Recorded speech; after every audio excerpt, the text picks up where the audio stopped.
Aster Medcity അതുപോലെ തന്നെ കിംസും ഒക്കെ തന്നെ ഒരു വലിയ കമ്പനി ടേക്ക് ഓവർ ചെയ്തിട്ടുണ്ട്.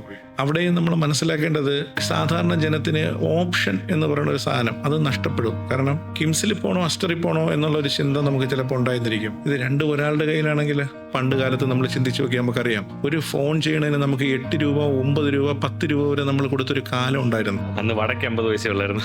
അന്ന് വടക്ക് 50 പൈസ ഉള്ളൂ. വലിയ നോക്കിയ ഫോണും കൊണ്ടൊക്കെ നമ്മൾ എന്തോ വലിയ അഭിമാനത്തോടെ നടന്നിരുന്ന ഒരു കാലഘട്ടം. ഒന്ന് ചിന്തിച്ചു നോക്കിയേ, എങ്ങനെയാണ് ആ ഫോണിന്റെ ചാർജ് കുറഞ്ഞതെന്നറിയാമോ? ഒരുപാട് കമ്പനികൾക്ക് അവസരം കൊടുത്തു.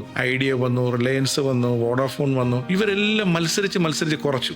ഔട്ട് ഗോയിങ് കോളിനെ പൈസ ഇല്ലാതായി, ഇൻകമിംഗ് കോളിനെ പൈസ ഇല്ലാതായി. ഇപ്പൊ നമുക്ക് ഒരു ചെറിയ പ്ലാൻ എടുത്തു കഴിഞ്ഞാൽ നമുക്ക് അൺലിമിറ്റഡ് ആയിട്ട് അങ്ങോട്ടും ഇങ്ങോട്ടും വിളിക്കാവുന്ന അവസ്ഥയിലേക്ക് നമ്മൾ എത്തിച്ചേർന്നു. അതാണ് ലിബറലൈസേഷൻ എന്ന് പറയുന്നത്. ഇപ്പൊ എല്ലാ കാര്യങ്ങളും അങ്ങനെ പോയി കഴിഞ്ഞ് കഴിഞ്ഞാൽ കുറച്ചുകൂടെ ഗുണകരമാവും. പിന്നെ ഇവരെല്ലാം വലിയ വലിയ ഭീമന്മാര് തിരുവനന്തപുരം പോലെയുള്ള ഒരു കൊച്ചു പട്ടണത്തിലേക്ക് വന്നതിന്റെ പ്രാധാന്യം എന്ന് പറഞ്ഞാൽ അവര് വികസനത്തെയും അതുപോലെ തന്നെ വരാൻ പോകുന്ന കാര്യങ്ങളെയും മുൻകൂട്ടി കാണുന്നു എന്നുള്ളതിന്റെ ഏറ്റവും വലിയ തെളിവാണ്.